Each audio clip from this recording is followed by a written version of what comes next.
তো আমি সকাল, সকাল ছাদে উঠে ব্রাশ করছি। দোকান যাবো বলে আমায় রেডি হতে হবে। ছাদ থেকে এদিকে দেখি কটা এসছে। কাকার কাছে কাজের বাহানা দিচ্ছে, আজকে ও কাজে যাবে না।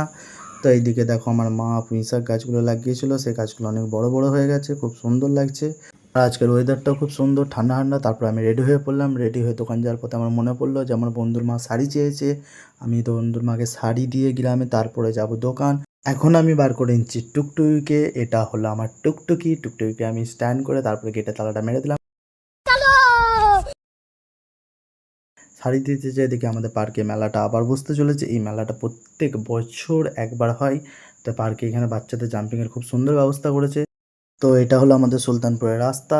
যাওয়ার পথে এটা পার করলাম রাজা ভাইয়ের দোকান। দোকান পার করে এটা আমাদের সুলতানপুর মসজিদ। মসজিদটা নতুন করে বাগানো হলো এবং খুব সুন্দর রং করা হয়েছে। এদিকে এসে দেখি খালা চাল বাজছে। চাল বাজতে বাজতে খালার দুটো শাড়ি পছন্দ করে নিলো। শাড়ি দুটো কেমন হয়েছে সবাই জানাবে। তারপরে আমি খালাকে শাড়ি দুটো দিয়ে যাবো দোকান। দোকানের উদ্দেশ্যে বেরিয়ে পড়লাম। তো এসে দেখি আমার দোকানের সামনে সুভাষিতা দাঁড়িয়ে আছে। সুভাষিতার পাশের দোকানটা ওটা হচ্ছে হোটেল। তো সুভাষিতাকে আমি বললাম ক্যামেরাটা ধরো, আমি দোকানটা খুলে নিই। তো এইটা হলো আমার দোকান। দোকানটা আমি খোলার পরে ভেতরে অন্ধকার হয়ে আছে। লাইটটা ঝটপট করে জ্বেলে নিলাম। তারপরে আমি পানির বালতিটা বার করে দোকানটা এখন ঝাড়ু দিতে হবে।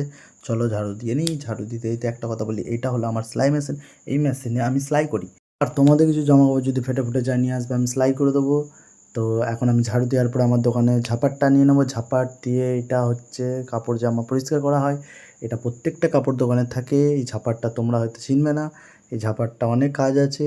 ধুলোবালিগুলোকে একটু সরিয়ে দেওয়া হয়। তারপরে আমি দোকানটা ওপেন করে নিই। ওপেন করে নেওয়ার পরে তোমাদেরকে পুরো দোকানটা দেখাবো। আর দোকানে ঝাড়ু দেওয়া কমপ্লিট হতে না হতে চলে এসছে কাস্টমার। তো এই কাকিমা নাতনির জন্য জামা নিতে এসছে। কাকিমার নাতনি হয়েছে। আর তোমাদেরকে এখানে বলে রাখি, এই আমার দোকানের পাশে আছে একটা নার্সিংহোম।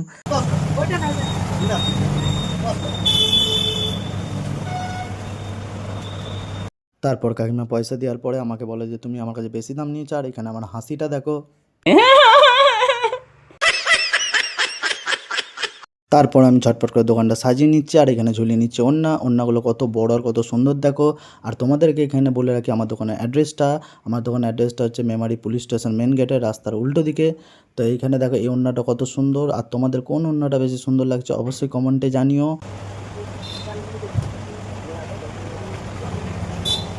কেমন লাগছে তোমাদের ওড়নাটা বলো কিন্তু।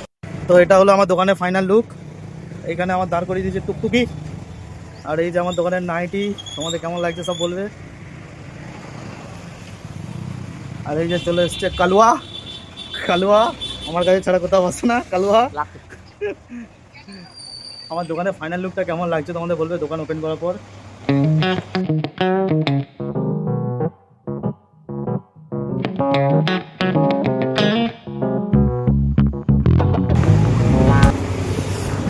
তো এখন আমি করবো সেলাই মেশিনে কিছু কাজ। বুঝতে হবে সেলাই মেশিনে কিছু কাজ করার পর তারপরে দেখা করছি। তারা